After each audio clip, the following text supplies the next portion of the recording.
é o Laimer Garcia dos Santos. Para quem não conhece, ele é professor da Unicamp. O Laimer tem vários artigos publicados no Brasil e no exterior. Ele tem uma pesquisa singular sobre xamanismo e tecnologia. O último livro que ele publicou é A Amazônia Transcultural, Xamanismo e Tecnociência na Ópera. Ele escreve sobre ópera, sobre arte contemporânea, co-dirigiu um livro sobre xamanismo Yanomami. Então, é um olhar que vem realmente de um outro lugar que vai ser muito bacana para a gente. Então, o Laimer vai falar, e aí eu fico atenta aqui, embora tenha as luzes. No final, quem quiser fazer perguntas, vamos fazer todas as perguntas, a gente anota aqui, depois ele responde, a gente faz uma conversa depois. Eu acho que assim pode ser mais legal. Tá bom? É isso, Laimer. Muito obrigada por você estar aqui. Obrigado. Boa noite a todos. Eu vou ler a minha intervenção, o meu comentário. Eu pensei muito antes a esse respeito para saber se eu devia improvisar ou não. Eu vi o espetáculo já outras vezes e eu achei melhor escrever porque o espetáculo é muito complexo, tem muitas camadas, muitas questões envolvidas e me pareceu que se eu fosse comentar sem uma certa ordenação podia ficar bastante confuso. Então eu vou passar à leitura. Gostaria de começar agradecendo aos organizadores da Mostra Internacional de Teatro de São Paulo o convite para participar de um diálogo transversal com a peça de Romeu Castellucci, sobre o conceito de rosto no Filho de Deus. De saída, devo precisar que entendo a transversalidade do movimento que executo como a recusa do lugar do crítico e a assunção do papel de um espectador sem rosto. Recuso-me a falar como crítico porque não pretendo explicar nada, muito menos ensinar coisa alguma. E reivindico o papel de um espectador sem rosto, porque é nele que encontro o ritmo, a respiração e a dicção adequada para tentar expressar minimamente a reverberação que a intensidade do espetáculo provoca. Romeu vai me entender quando digo que recuso o lugar do crítico. Em seu livro com Cláudia Castellucci, Os Peregrinos da Matéria, ele assina um texto de 1999 intitulado A Crítica e o Zumbido do Coro, onde escreve: em virtude de meu lugar de origem, o teatro, e da metáfora que evocarei aqui, associo a crítica à atividade do coro na tragédia ática, ao zumbido contínuo do coro, ao som surdo de seu esforço muscular para comunicar o obsceno, o incomunicável e a cena da crise. O coro ático é, por seu estatuto, covarde, pusilânime e curioso. É precisamente nisso que consiste seu poder de emoção, sua tentativa, afinal desesperada, de explicar e de comunicar. Sua tentativa é aquela eterna dos adultos diante das crianças, a moderação. Mas ela não é exata, como os heróis trágicos que evoluem no erro como em uma substância cristalina. Ela não é redonda, como o gozo do mundo diante do sangue. Condenada a essa zona de limbo, nem inteiramente ator, nem inteiramente espectador, essa criatura, constituída no máximo pela massa cinzenta, não é, numa palavra, exata no teatro. O coro evolui no jogo extenuado do pêndulo pedagógico, cujas extremidades ressoam em eco com a arte e a cidade. O coro explica sem coragem a lição aos espectadores, quebrando o centro da cena. A arte cai, de uma vez por todas, no campo da linguagem, sem volta. A crítica desempenha por dentro a mesma intermitência da linguagem. A crítica conduz as passagens do discurso à força do ator que, como o boi, é muito simples e ignora sua beleza eficaz. A crítica deve sair da cidade. O corifeu, ou crítico, deveria ter a coragem de seguir outra vez os caminhos das cabras e esvaziar o seu próprio projeto, afastar-se da heresia didática que a cidade lhe impõe e parar de fazer discursos benevolentes e prolixos. Perdoe-me a longa citação, mas era preciso enunciá-la por completo para deixar claro que meu compromisso aqui é exclusivamente com a experiência a que me submeto e com o acontecimento ao qual sou submetido. Aceitando o desafio de Romeu, descarto a academia e a cidade, desprezo a moderação, me imunizo contra a sedução da linguagem e as belas palavras. Por isso, venho como o cão que aterriza por aqui, não como o papagaio que olha um pouco para o público, um pouco para o palco. Um cão sem pedigree, anônimo, como só ia acontecer com os cães brasileiros. Esse cão olha para o palco e o que vê? Ao fundo, uma imagem religiosa, à frente, uma cena hiperclean de teatro com atores. A imagem é tão forte, tão avassaladoramente atraente, que o olhar está sempre voltando ao fundo, comprometendo-se com ela, mais precisamente, olhando nos olhos dela. O instinto do cão fareja que a imagem está lá como um osso, como uma isca, que atiça o apetite, que chama, que desperta a vontade de olhar mais. Antes mesmo do espetáculo começar, do acontecimento acontecer, o cão já caiu no laço, na armadilha do olhar. Com sua doçura, a imagem já submeteu o espectador, que, feito um cão obediente, sucumbiu ao seu encantamento, rendeu-se à potência do ícone. É assim que se forja a relação ícone-espectador, a partir da qual se agencia toda a mise-en-scène de Castellucci. Relação irracional, atada pela intensidade de um encontro olho no olho, por uma troca de olhares, na qual só o espectador pisca e tenta inutilmente desviar os olhos, mas voltando sempre a encarar. O ícone, em contrapartida, sustenta infinitamente o seu olhar. Ora, o que pode fazer o espectador? Fechar os olhos, cortar o contato, romper o pacto ou corresponder. O que evidentemente implica em aceitar incondicionalmente o jogo e suas regras, vale dizer, as injunções impostas pelo olhar imperioso do ícone. Cria-se então uma assimetria entre o palco e a plateia, como se o primeiro se elevasse face à segunda, que se deixa deprimir. A situação seria inesperada se o espectador topasse por acaso com o ícone, folheando inadvertidamente um livro, por exemplo, que foi como se deu o encontro de Romeu com o Salvator Mundi, de Antonello da Messina.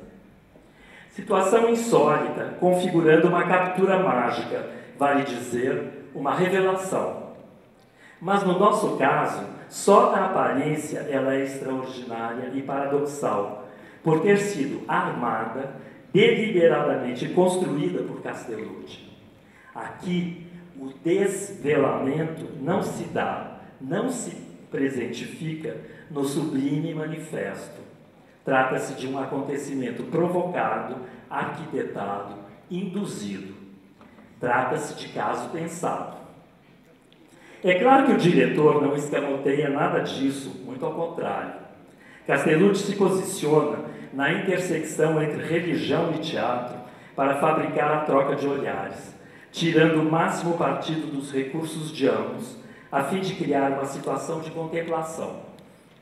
E, para tanto, é preciso pensar, isto é, elaborar, fazer o trabalho do conceito.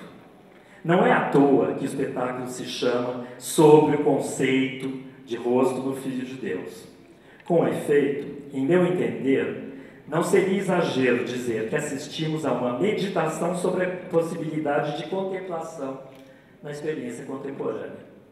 Por outro lado, É preciso reconhecer que Castellucci não mediu esforços nem talento para enfrentar essa problemática. Seu rigor e audácia acabaram lhe causando muita dor de cabeça, incompreensão, difamação e injúria em Paris, em Milão e em outras partes. A peça se apresenta como uma meditação sobre a contemplação. A meditação é de Castellucci. A contemplação, pelo menos em princípio, deve ser nossa, dos espectadores. Quando ia ser encenada no teatro milanês, e para desfazer os muitos mal-entendidos que a mídia acumulava sobre a peça, suscitando preconceitos e preconceitos, o diretor afirmou numa entrevista que o problema no coração do espetáculo era a contemplação muda da decadência da beleza e da dignidade do homem. Tal enunciado, por sua precisão e acuidade, merece ser repetido para ser bem ouvido. A contemplação muda da decadência da beleza e da dignidade do homem. Do ponto de vista do espectador sem rosto, do cão que aterrissou neste espaço, é preciso levar em conta este enunciado, porque ele é a chave para quem quiser explorar o modo como foi ou não afetado pela peça, aquém e além do que pode pensar dela. A frase sugere que a intenção de Castellucci foi nos fazer ver, em silêncio, sem palavras, um estado de coisas, a decadência da beleza e da dignidade do homem. Ora, a enunciação de tal estado de coisas já comporta um juízo que liga indissoluvelmente a dimensão estética à dimensão ética. A dignidade do homem se esvai com a decadência da beleza. Assim, o que Romeu quer nos fazer ver é uma perda, paradoxalmente dupla e única. E isso precisa acontecer não no intelecto, mas no plano da percepção. Para tanto, foi preciso construir cuidadosamente um dispositivo capaz de maquinar o aparato perceptivo do espectador, de modo a produzir um deslocamento, um choque, vale dizer, uma violência, que suscite uma alteração de estado. Como escreveu certa vez Cláudia Castellucci, com efeito, o espectador não deve optar ou compor as significações que encontra, mas ser atingido por um raio. Portanto, o espectador deve perceber a perda e, ao fazê-lo, deve percebê-lo através de uma experiência limite. Cabe então perguntar: como Romeu constrói o dispositivo de captura do aparato perceptivo do espectador? A questão exige que se atente para o complexo sistema que ele fabrica, agenciando religião e arte através do acoplamento da máquina pictórica do Quattrocento à máquina teatral do século XXI.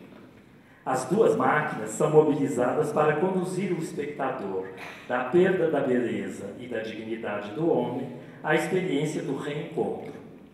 Castellucci aposta que tal transformação, ou melhor, tal transfiguração, pode se dar através do acionar da potência que encerra o conceito de rosto no Filho de Deus. Pressupõe-se, portanto, que o retorno a esse rosto e ao seu conceito é o modo mais econômico e eficaz de criar um experimento. O pressuposto é judicioso. Seria o caso de dizer que a operação é propriamente crucial, pois esse conceito designa, expressa e reflete o ponto máximo do sistema cristianismo. No centro desse sistema, o rosto de Jesus é a interface onde se opera a transmutação. A transmutação Deus-homem e homem-Deus, que possibilita e institui o ser cristão, vale dizer, o homem ocidental nos 2 últimos milênios. O rosto de Jesus é o rosto por excelência, é o rosto primordial, o arquétipo de todos os outros. Reativar a sua potência através de sua mise-en-scène, esse é o feito que se intenta. Assim, o espetáculo repousa sobre 2 pilares, o rosto de Jesus e o olhar do espectador. A trave que os une, como foi dito, é o contato, concebido como performance visual constituída por 3 tableaux vivants, abstratos e simbólicos, cuja chave de interpretação deve ser fornecida pelo espectador. Mas detenhamos-nos por um momento no que se entende por performance visual. Com efeito, nesse espetáculo, quem olha e quem é olhado? A circularidade do dispositivo é impressionante, pois não se trata apenas da relação palco-plateia. A plateia, olha o quadro de Antonello da Messina e os tableaux vivants evoluindo na cena. Mas, por sua vez, o Salvador do mundo vela sobre os homens que sofrem e encara os que assistem a esse sofrimento. O teatro se torna, então, o foco de intensos olhares cruzados, no qual todos são simultaneamente atores e espectadores, inclusive o ícone, o homem-deus, presente e ausente, vivo e morto, a um só tempo rosto e espelho, onde todos desejam se virar. É claro que o dispositivo não é inocente. O retorno ao rosto de Cristo e ao seu conceito é o retorno ao grau zero, à matriz da significação e da subjetividade do homem ocidental. Castellucci efetua esse retorno com pleno conhecimento de causa e quer nos levar consigo. Ele sabe perfeitamente o que há de sublime e de obsceno nessa empreitada. Sabe que nesse terreno a iconologia se transforma o tempo todo em iconoclastia e vice-versa. Sabe que as inversões de papéis ocorrem sob um regime de perversão generalizada, de identidades encontradas e perdidas, trocadas, forjadas. Sabe porque é versado na semiótica que agenciou e agencia esse aparato de captura divino e infernal, que ativa todas as intensidades a partir do grau zero, conhece as configurações e as formas que delas resultam. Castellucci descobriu, por acaso, a imagem do Salvador, mas não o colocou ingenuamente como fundo de cena. Essa obra-prima do Quattrocento italiano é a quintessência do retrato. Dionello Venturi aponta que Antonello da Messina foi o primeiro artista a explorar completamente a combinação das formas geométricas dos renascentistas toscanos com a luz e a nuance de cor que eram a especialidade dos pintores flamengos. Mais ainda, segundo o historiador da arte, essa fusão de estilos tirava partido, por um lado, do que fora descoberto pelos flamengos para conferir à expressão uma certa intimidade, e, por outro, sublinhava a forma cilíndrica, o arredondado dos corpos, rostos e árvores, para torná-los mais realistas. Ler o que Venturi escreve sobre seus retratos é esclarecedor. Diz ele: até hoje, parece que vemos em cada um deles o ressuscitar da personalidade real em carne e sangue. No entanto, não podemos deixar de observar como a forma dos olhos, por exemplo, é abstrata e geométrica em sua concepção. E, paradoxalmente, é precisamente essa forma que reconhecemos como essencialmente verdadeira. Quase poderíamos dizer mais verdadeira do que a realidade. Castellucci afirma ter visto nos olhos do Salvador do mundo uma dúvida que se inscreve entre dois enunciados bíblicos. No primeiro, se afirma: o Senhor é meu pastor, nada me faltará. No segundo, Cristo pergunta: Deus meu, por que me desamparaste? A dúvida abala a fé, cava a angústia entre o Filho e o Pai, põe em questão a relação entre o humano e o divino no coração de Jesus, humanizando completamente.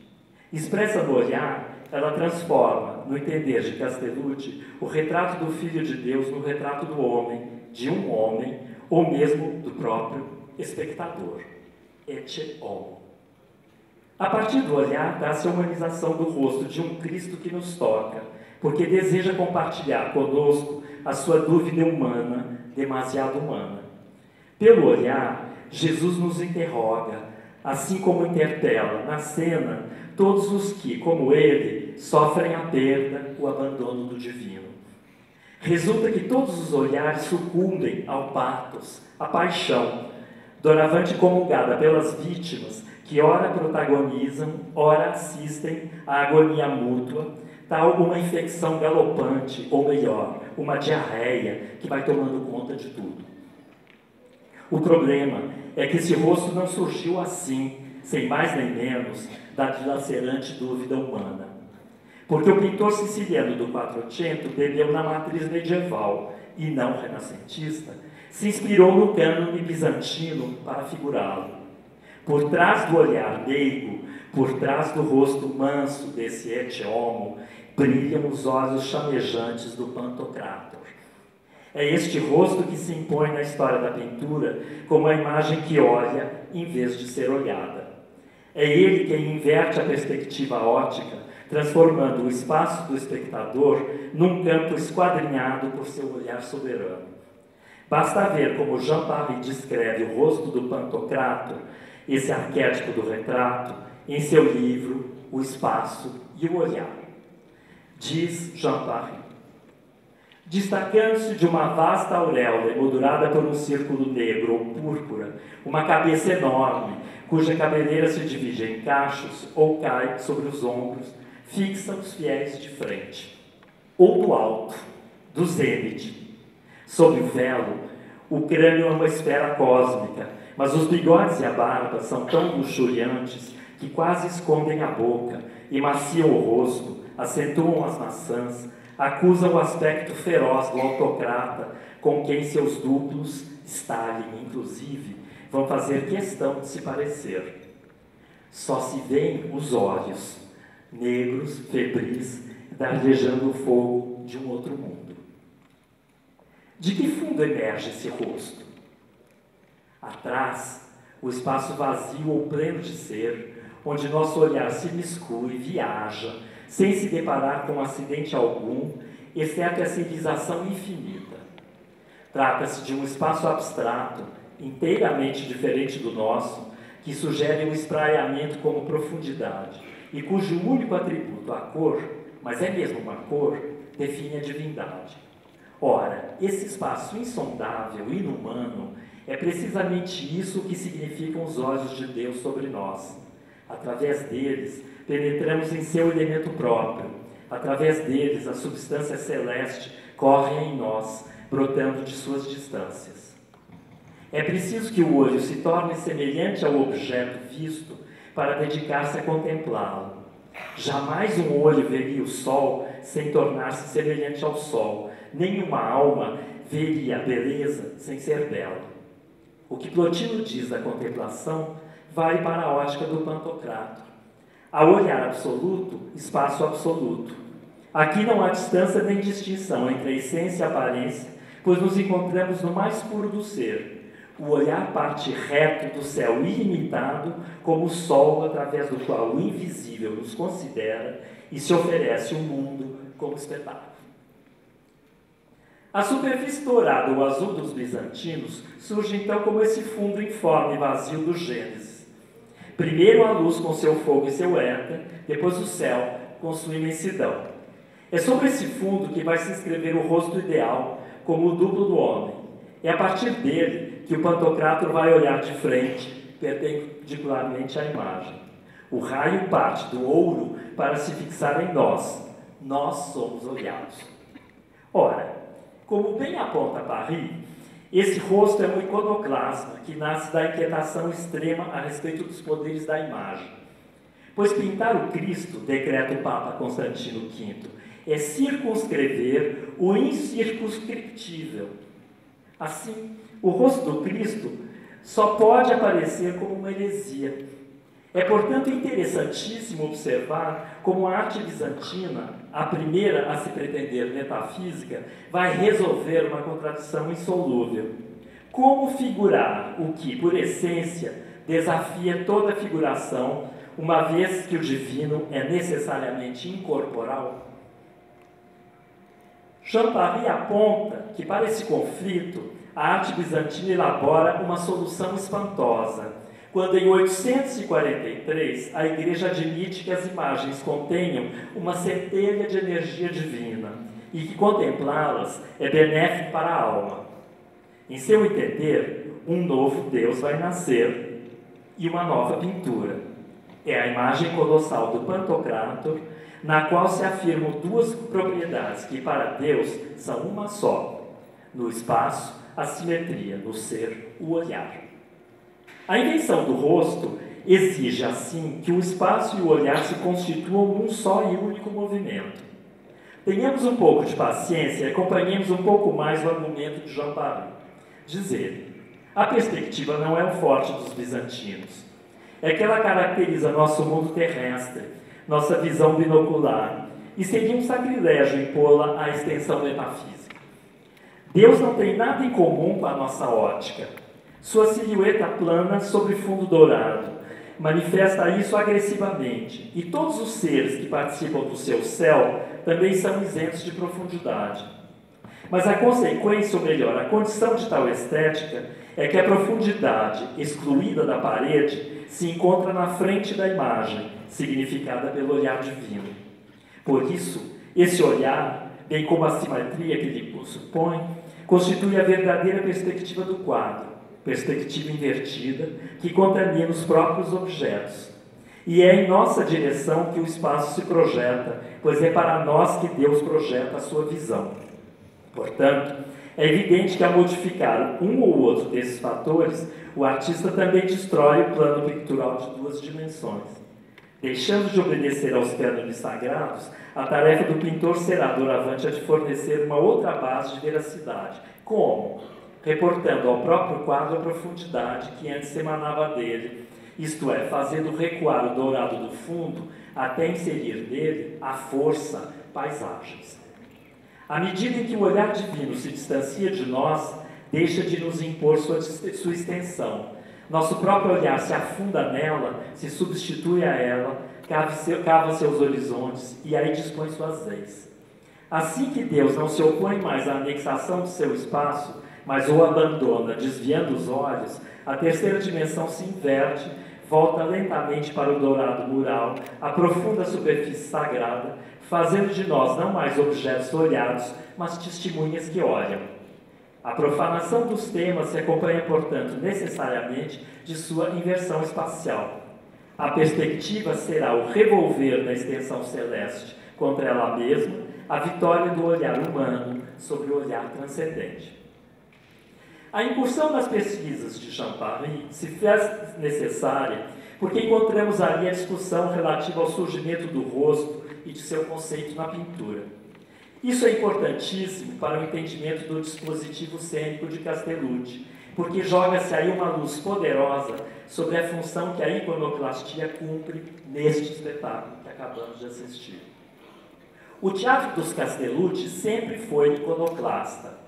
No manifesto de 1985, assinado por Cláudia Castellucci, intitulado O que havia antes, acabou, encontramos uma definição do que se entendia por teatro iconoclasta. Ela diz: este é o teatro da nova religião. Por isso, vinde apenas aquele que deseja ser discípulo das colunas do irreal. Conhecemos o real, ele nos decepcionou desde que tínhamos 4 anos de idade. Um teatro iconoclasta, o que é isso? Trata-se de abater cada imagem, para só aderir à realidade fundamental, o irreal, anticósmico, todo o conjunto das coisas não pensadas. Então, nossa primeira preocupação foi destruir o que existia, não por necessidade de espaço vazio, mas por necessidade de romper com a representação do mundo, tal qual nos era proposta. Tínhamos necessidade de recomeçar alguma coisa do zero. Com efeito, ainda que a iconoclastia aborde a diminuição das imagens, o termo não é de modo algum negativo, é positivo. Ele não tem um A privativo, que nega a manifestação do fenômeno. Iconoclastia não significa anicônico, nem sem ícone, mas eu quebro o ícone. Quer dizer, é preciso fazer alguma coisa que permaneça visível. Por isso, a iconoclastia é sempre figurativa. A iconoclastia, continua Cláudia Castellucci, é uma força que se inscreve em competição com uma força formidável, através de uma ruptura. A iconoclastia não mostra um muro branco, nem uma ruptura de alguma coisa que não sabemos o que é, mas sim uma imagem que porta o signo dessa ruptura e que está em competição, em potência, com a imagem de antes. O que havia antes não está mais aí. É isso que a iconoclastia diz. A iconoclastia não é uma anulação das formas, mas uma transformação figurativa, uma verdadeira transfiguração. A orientação iconoclasta do teatro é um movimento rumo à essência, não rumo ao essencial. A essência é o bios, a vida, a plena propulsão biológica da obra, seu ardor que fomenta e sua capacidade sedutora. A sequência dos enunciados do manifesto de Cláudia Castellucci mostra como a questão da iconoclastia é central no trabalho teatral dos Castellucci, e não seria difícil mostrar de que modo está presente e atuante ao longo dos diversos espetáculos por eles montados. Por ora, basta lembrar que 12 anos depois da redação do manifesto, Romeu escreveu: a palavra teatro ressoa realmente de maneira mais inesperada e distante. Para mim, é uma palavra que passa e repassa por uma outra palavra menos conhecida, mas não menos fascinante, uma palavra do patrimônio bizantino e inflexível, iconoclasta. Não me interessam o teatro e toda forma de arte que não se mede com sua própria possibilidade, factual, de não existir.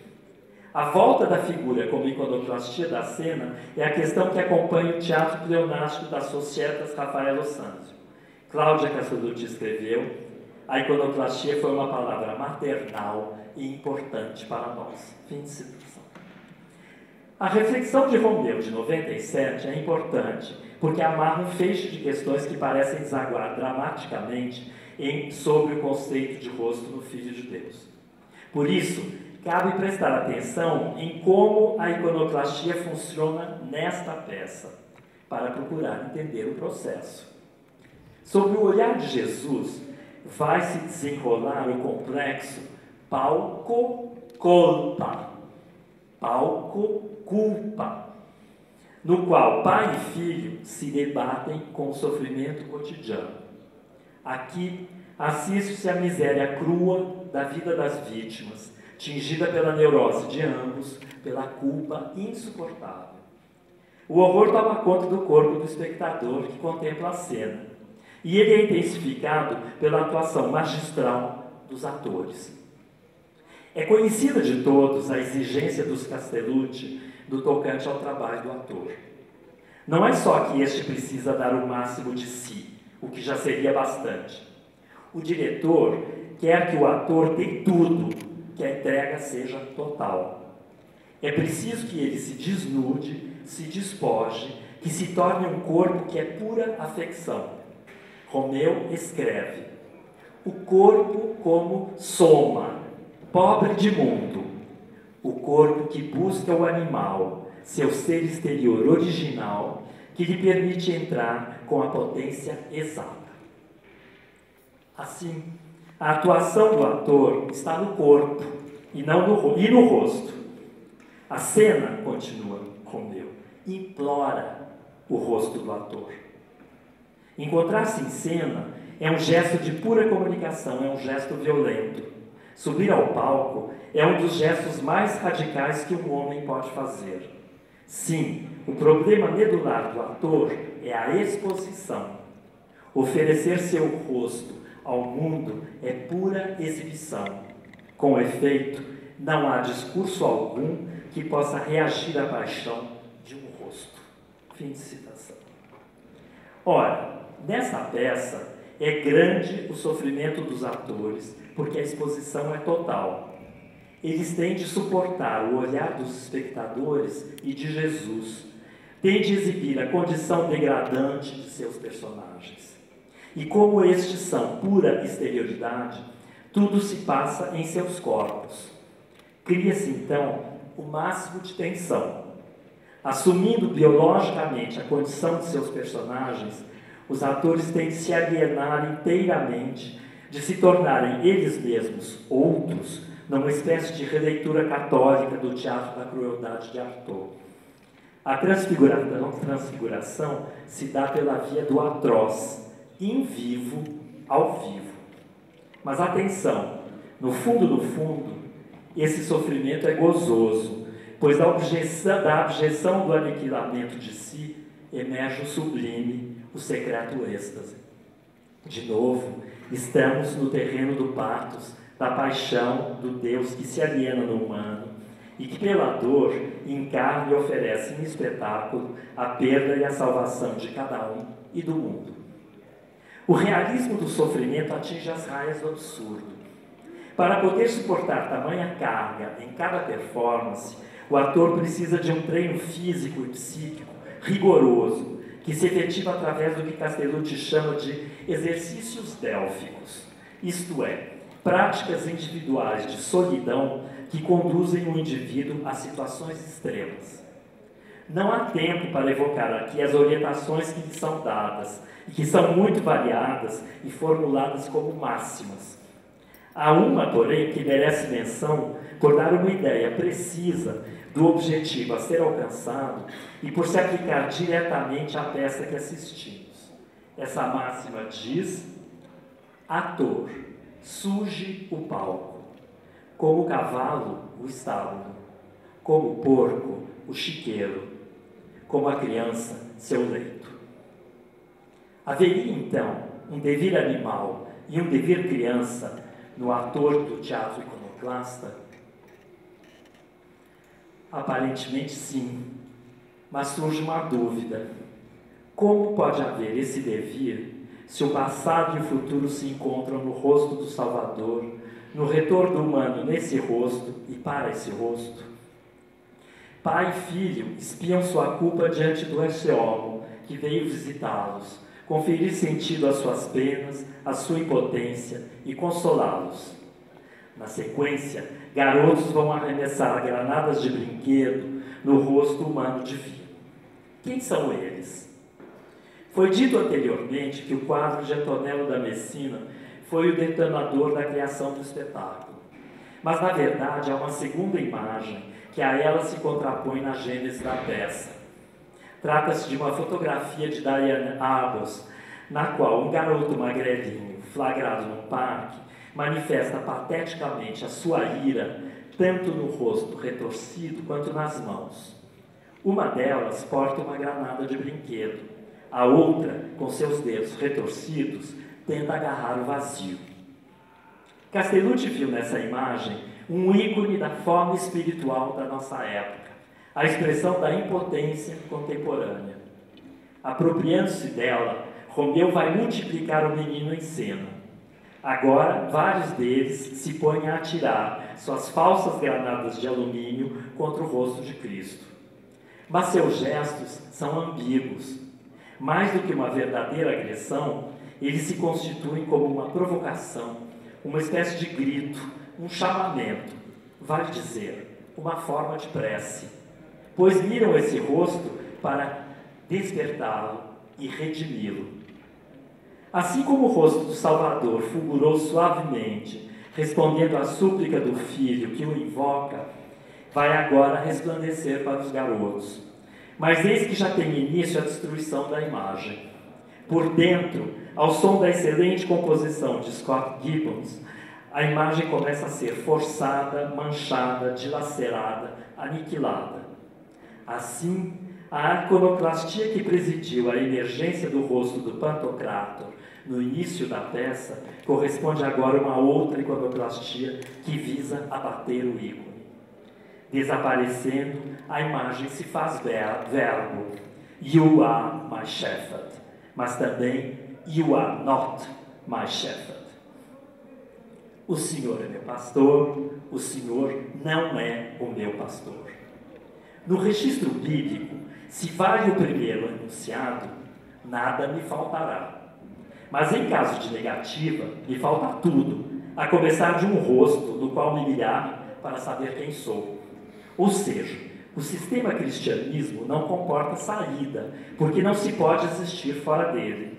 Nesse sentido, o rosto do Filho de Deus é a produção perfeita de um incontornável aparelho de captura. Cabe então evocar aqui o capítulo do livro Mil Platôs, de Gilles Deleuze e Félix Guattari, intitulado Ano Zero, Rostidade. Pois ali encontramos um pensamento muito forte e consistente sobre o conceito de rosto e particularmente o conceito de rosto do Filho de Deus.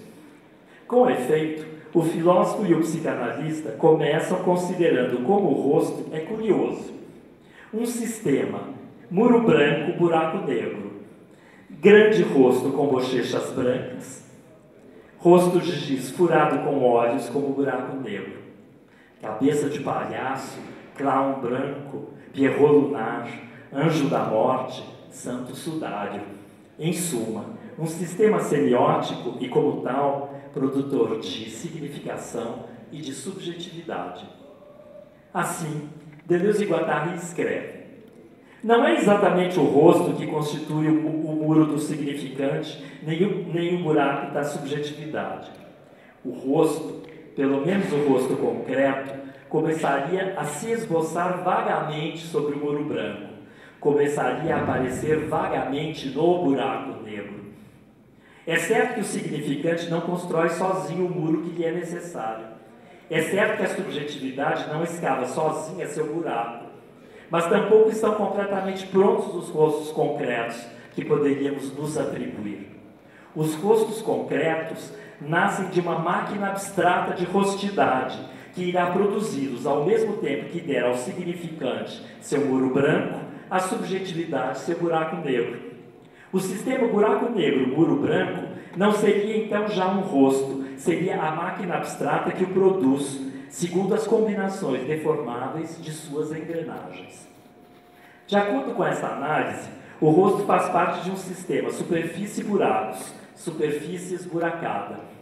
Mas tal sistema não deve ser confundido com o sistema volume-cavidade, própria do corpo. A cabeça está compreendida no corpo, o rosto não. O rosto, explicam Deleuze e Guattari, é uma superfície. Traços, linhas, rugas, rosto comprido, quadrado, triangular. O rosto é um mapa, ainda que aplicado sobre um volume. Embora humana, a cabeça não é forçosamente um rosto.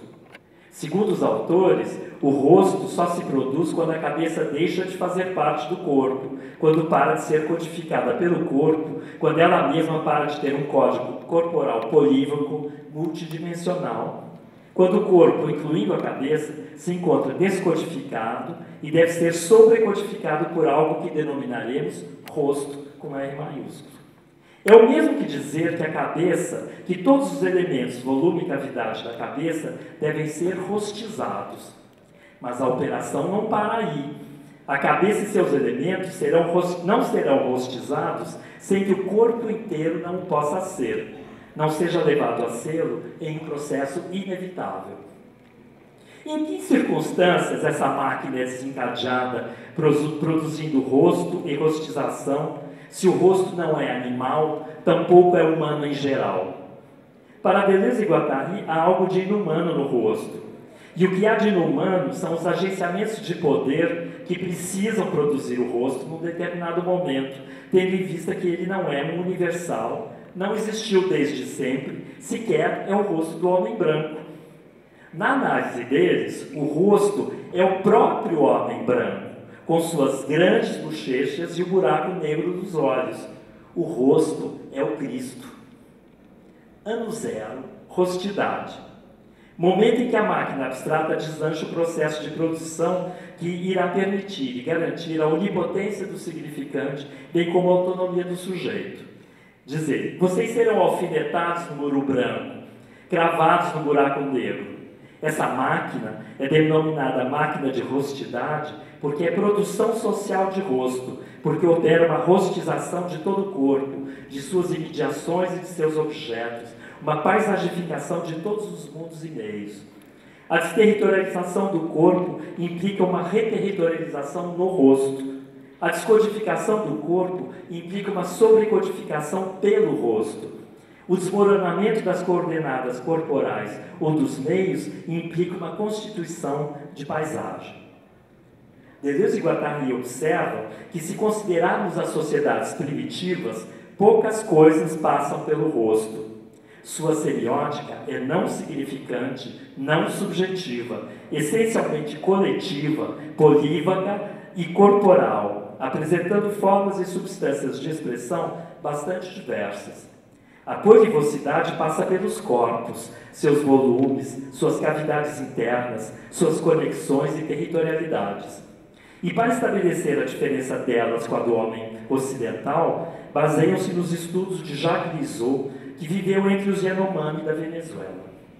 O antropólogo mostra que as pinturas e marcas corporais na pele consagram a multidimensionalidade dos corpos e que ali a cabeça pertence ao corpo, não ao rosto. Não há dúvida, escreve Deleuze e Guattari, de que profundos movimentos de desterritorialização se operam, agitando as coordenadas do corpo e delineando agenciamentos particulares de poder. Entretanto, colocam o corpo em conexão não com a rostidade, mas com devires animais, especialmente com auxílio de drogas. Sem dúvida, não existe menos espiritualidade, pois os devires animais referem-se a um espírito animal, espírito jaguar, espírito pássaro, espírito ocelote, espírito tucano, que se apoderam do interior do corpo, entram em suas cavidades, preenchem os volumes, ao invés de lhe criar um rosto. Os casos de possessão expressam uma relação direta das vozes com o corpo, não com o rosto. As organizações de poder do xamã, do guerreiro, do caçador, frágeis e precárias, são ainda mais espirituais, porque passam pela corporeidade, pela animalidade, pela vegetabilidade. Os primitivos podem ter as cabeças mais humanas, as mais belas e mais espirituais. Eles não têm rosto e não precisam dele. Devemos reconhecer que tais comentários de Deleuze e Guattari são pertinentes. Conhecendo de perto os Yanomami do Brasil, posso assegurar que a diferença cabeça-rosto procede plenamente e posso dizer isso por experiência própria.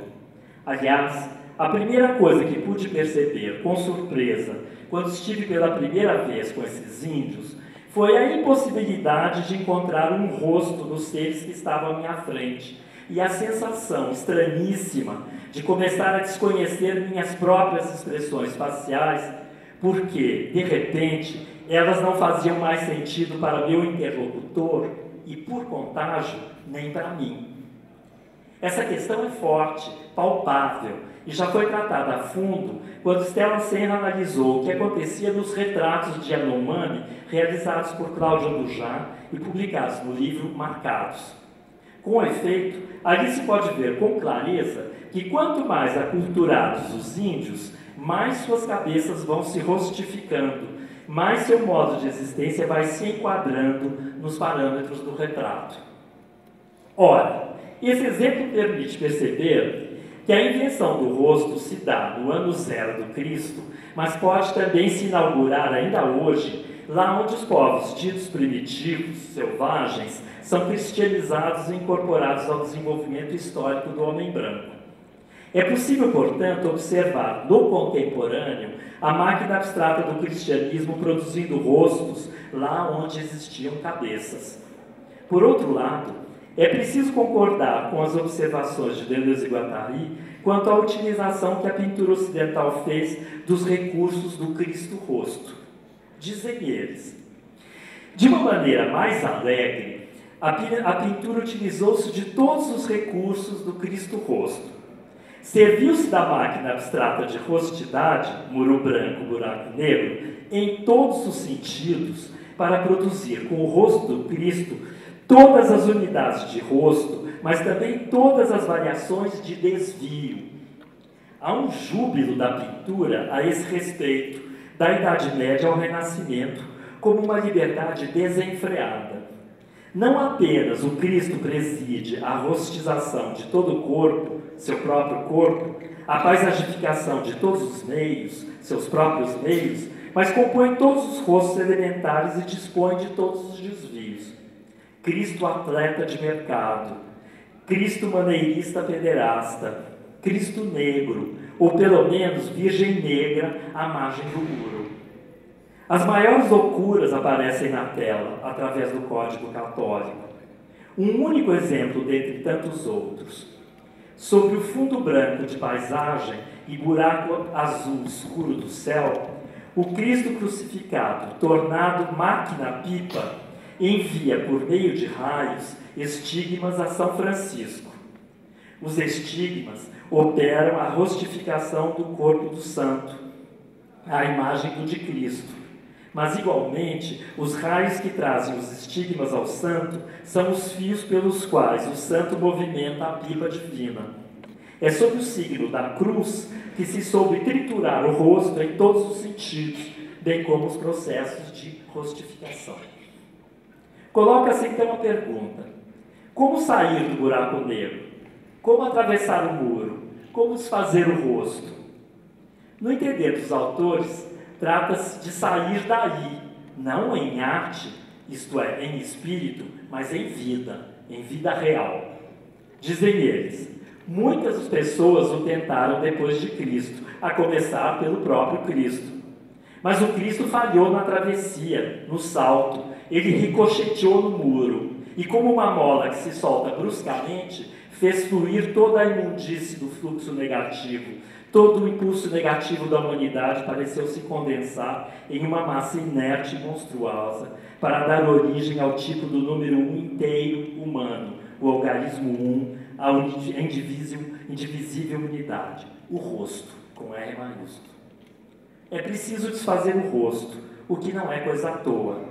Deleuze e Guattari advertem que corre-se aí o risco da loucura, e perguntam: é por acaso que o esquizo perde ao mesmo tempo o sentido do rosto, de seu próprio rosto e o dos outros, o sentido da paisagem, o sentido da linguagem e o de suas significações dominantes? É porque o rosto é uma organização forte. Pode-se dizer que o rosto assume em seu retângulo ou em seu círculo todo um conjunto de traços de rostidade, que ele irá subsumir e colocar a serviço da significância e da subjetivação. Se o rosto é uma política, desfazer o rosto também o é, engajando devires reais, todo um devir clandestino.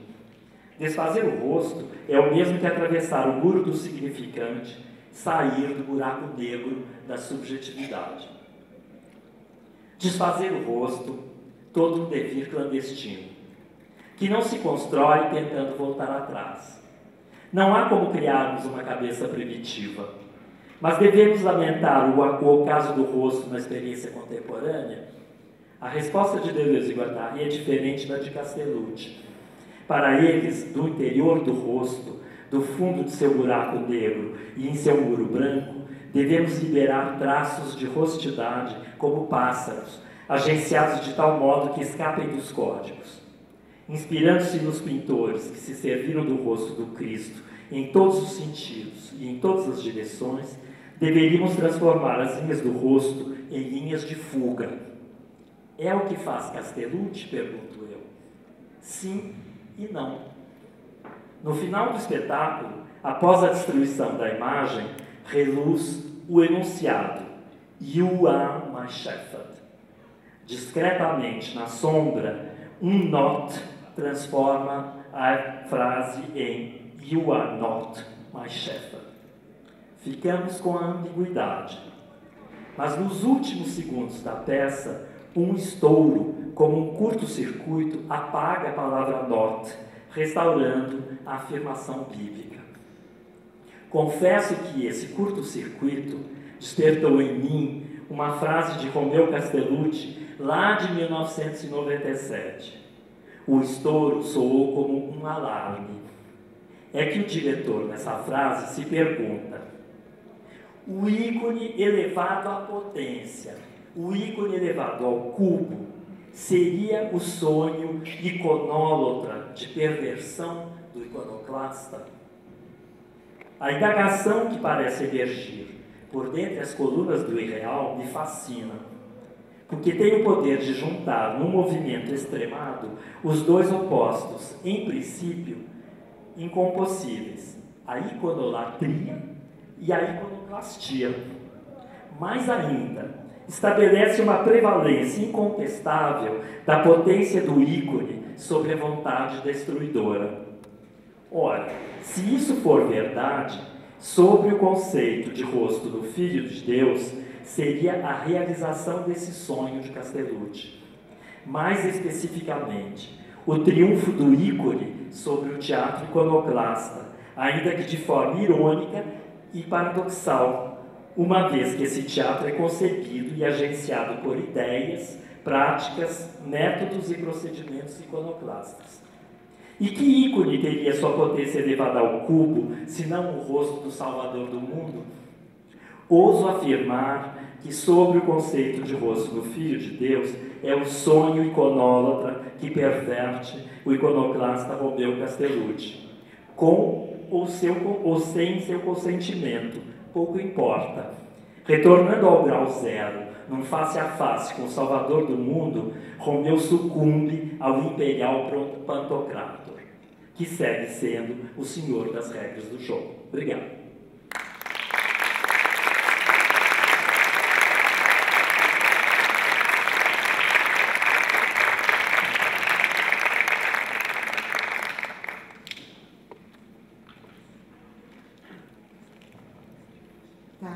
Gente, quem quiser fazer pergunta, a gente faz na ordem, né? Ou comentário, não necessariamente uma pergunta.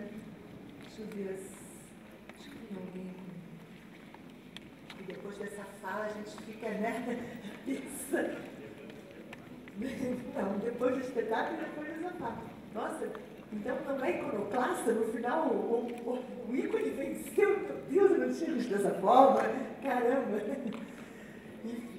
Mas é uma coisa para ficar pensando. Não sei se alguém quer fazer algum comentário, a gente dá um tempinho também, porque sempre, né, o começo é mais difícil. Não sei como é que está o nosso horário aqui, a gente pode fazer isso, né?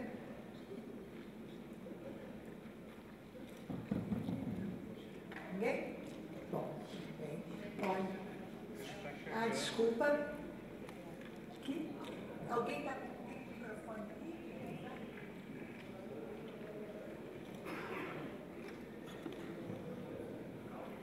Bom, obrigada, né? Mas é só uma dúvida em relação a essa tua frase final, né? Que você retomou a tua ideia final, de que a coisa volta para trás. Eu tenho mais a impressão que é uma coisa melancólica europeia, que não está acreditando que a iconoclastia é possível, ainda mais vindo de Roma, porque a questão toda não é o Cristo, é o catolicismo, né? Os tais 2000 anos é o que Roma fez das culturas semitas, né? Para descobrir... O que Roma fez das culturas semitas. Eles na Itália estão no coração disso, Berlusconi, toda aquela porcariada, né? E está essa melancolia depressiva na Europa. Então, acho que é muito mais uma coisa, tô velho e esse norte não vai rolar, do que eu quero ver o pastor, sei lá, mas gostaria de pensar junto isso, não sei. Ou talvez eu prefiro que ele não caia nessa, não sei. Mais alguém que queira para a gente explicar as perguntas?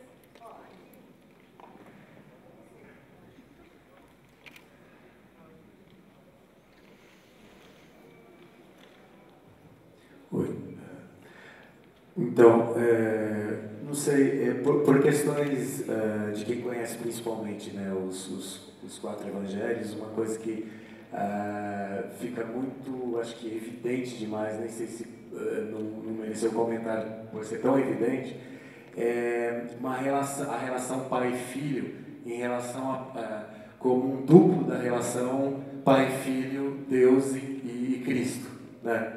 E aí vê-se Deus na situação que, fazendo essa relação imediatamente, você vê um Deus ali num estado, né, nesse duplo todo-poderoso, é quase como, no caso, não é o filho que fala pai, porque me abandonaste, né, porque me desamparaste, porque ele tem o poder de fazer isso. No caso ali se inverte, né? Quase e aí, como você pontuou só a questão da culpa, eu fiquei, né? E depois, quando as crianças vêm, eu acho que uma das coisas muito fortes, para quem conhece a Bíblia também, é vinde a mim, as crianças, o reino dos céus será uma das crianças, e aí a forma como as crianças aparecem, a ação delas em relação... Então vem esses elementos que eu acho que talvez merecesse comentar em relação à proposta do espetáculo.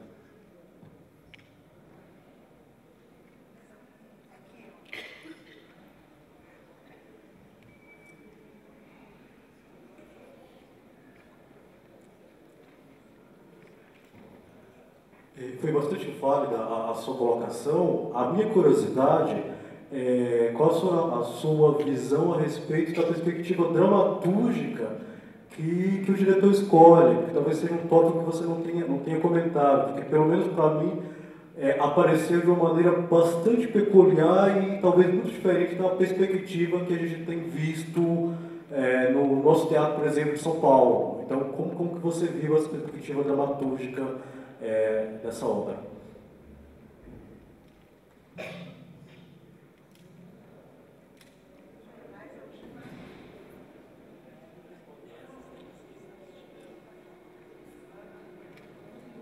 Bom, a sua pergunta, Sueli, sobre esse espetáculo fala mais da melancolia europeia do que querer ver o Cristo, se eu entendi bem o que você perguntou. Eu acho que fala dos dois. Aliás, fala de um por causa do outro, né? De certo modo, uma das coisas que me surpreendeu lendo os escritos da Cláudia e do Romeu Castellucci, vendo 3 vezes o espetáculo, foi justamente essa tentativa de fazer voltar, né? Quer dizer, essa tentativa de esse Cristo está afundando, de certa maneira, e junto com o Cristo afundando, o homem branco ocidental está afundando no mundo contemporâneo, e a saída, digamos, de certo modo, em vez de ser, por isso que eu puxei até a questão do Deleuze e Guattari, em vez de ser uma saída para frente, é um retorno, e uma espécie de um reforço, de uma busca de uma potência que, digamos, você chama melancólica, a gente poderia chamar também nostálgica, etc., e, num certo sentido, digamos, é uma espécie de um retorno como quase que um último recurso, se a gente pudesse dizer, né? Então, eu acho que tem tudo a ver com essa situação que você está mencionando, mas, ao mesmo tempo, é uma espécie de uma busca, é quase que uma tentativa de dizer, vamos colocar essa busca, fazer esse retorno, de certo modo, levando até o limite a questão iconolatria, iconoclastia, para tentar restaurar, justamente, né? E nos comentários, por exemplo, aos católicos, quando a peça foi atacada, você vê claramente que o Castellucci, o grande espanto para ele, ou a situação lamentável para ele, é que os padres, o Vaticano, etc., atacam de um modo muito vulgar o espetáculo e não colocam a questão de fundo, que é a questão que ele está querendo restaurar, né? Então, ele diz, bom, se a própria igreja, no fundo, o espanto dele com essa reação do Vaticano se a própria igreja não quer, evita, coloca a discussão num nível tão vulgar e ela não quer ir a fundo na potência desse ícone no mundo contemporâneo, então a coisa está ferrada mesmo, né?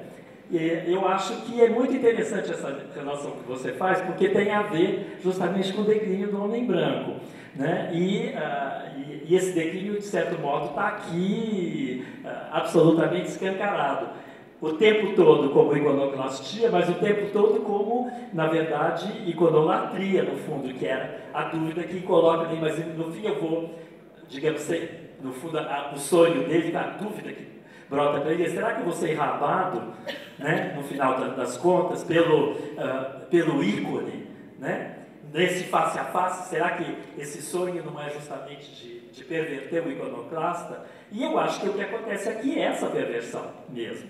Né? Quer dizer, o ícone ainda é mais forte para ele. Se ele é mais forte no mundo contemporâneo, aí eu acho que já é uma outra questão. Né? Por isso mesmo que eu acho que tem outras saídas que já estão realmente desfazendo o corpo sem precisar ficar dentro da máquina infernal, divina infernal.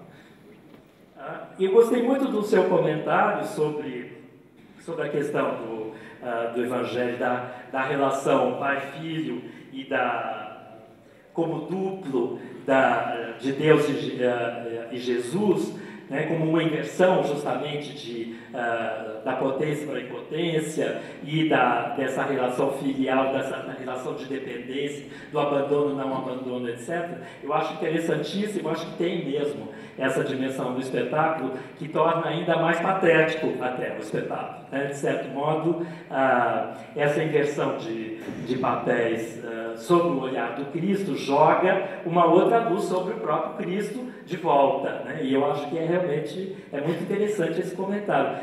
Também muito bem lembrado a questão, que não tinha me ocorrido, a questão do vinde a mim as criancinhas, porque, de certo modo, esse chamamento que é de Jesus, ele faz de novo uma inversão, porque aqui as crianças estão chamando Jesus.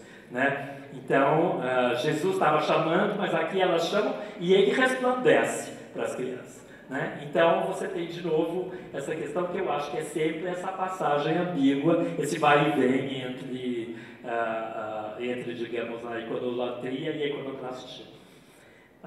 Quanto à questão da perspectiva dramatúrgica, se é bastante diferente do que se vê em São Paulo, eu acho que sim. No meu texto, eu tentei mostrar que, para mim, uma das coisas que mais me interessou no trabalho dos Castellucci é a questão do ator. Né? Como é que, de certo modo, é preciso que o ator se transforme e, de certa maneira, se aliene, como ele diz, saia praticamente fora de si para se expor totalmente e se aniquile em cena. Né? É uma maneira cristã, católica, de fazer o teatro da crueldade de Artaud. Tem uma leitura aí do teatro da crueldade de Artaud, que é cristã, porque, no fundo, há aquilo que eu tentei apontar no texto, uma espécie de situação gozosa, um êxtase do ator nesse aniquilamento de si mesmo, nessa exposição total, que a gente viu aqui, porque é uma exposição. Se a exposição já é uma coisa difícil, você está sobre todos os olhares, você imagina estar sobre todos os olhares nessa condição, que é a condição do pai e do filho aqui. Né? Então, tem um trabalho de ator intensíssimo, fortíssimo, que é digamos, extremado. E eu acho que é interessante a maneira como ele trabalha essa questão do extremado. Né? Ele consegue obter um resultado cênico muito forte. Eu gosto também da relação que ele estabelece entre imagem e cena. Né? Como é que ele se dá essa interação entre palco e entre o que rola no palco e o que acontece na imagem. Eu gosto muito disso. Não são eles os únicos a fazer, outras pessoas e outros diretores fazem aquilo. Tem uma utilização forte da imagem, seja fixa, seja em movimento, com resultados muito diferentes desse, questionando outros, explorando outras possibilidades, mas eu acho que é forte essa possibilidade, isso que o Romeu Castellucci faz. Que é uma dramaturgia especial, eu acho que sim, né? Inclusive, se ela não fosse especial, ela não estava abrindo esse festival de teatro que a gente está vivendo aqui. Tá? Acho que está ok, gente. Já foi maravilhoso. Muito obrigada.